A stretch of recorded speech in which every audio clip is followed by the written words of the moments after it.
Hello everyone, welcome to Samarth Technical Research and Innovations Private Limited.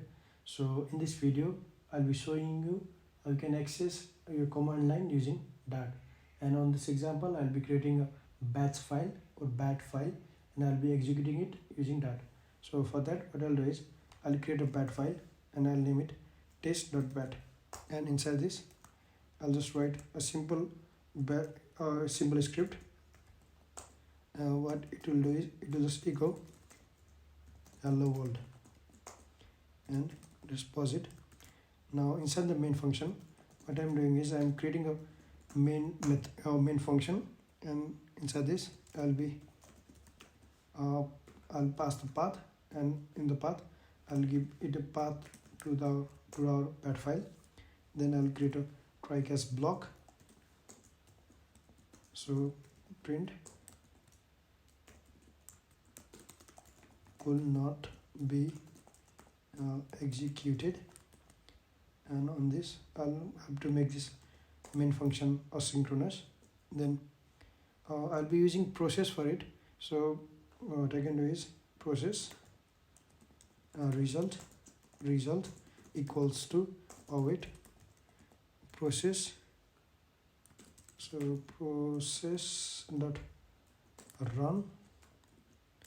Then here what I can do is I'll just write cmd.exe, and inside the arguments I'll just write c, then comma path, and I can just give it a comma.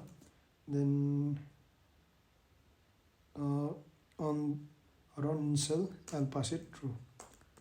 And if you want to show the output to the user, or if you have to show the output on the terminal, then you can also do that.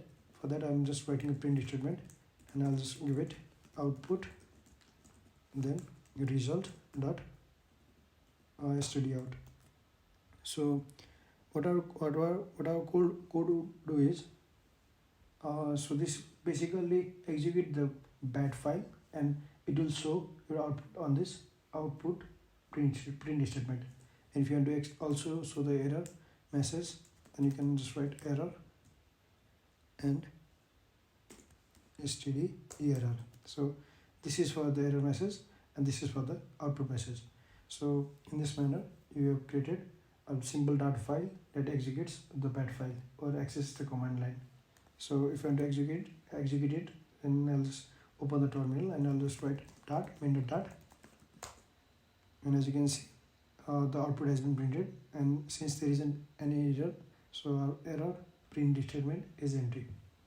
So this is a simple project. If you want to make it a bit advanced, then what you can do is, so inside the main test.bat file, what I'll do is I'll just write dart create example. So based on our update, it should create a dart file called example. Now let's try it. So I'll just run the file once again, and as you can see, an example folder has been created, and let's wait for it. So the example folder has been created, which contains our dart file, and as you can see, there is a print statement showing everything that has been created. So this is a simple project using which we are accessing the command line using dart. You can use your creativity and you can explore many things. You can try automation and so on. So this is for it now. I'll see you in the next one.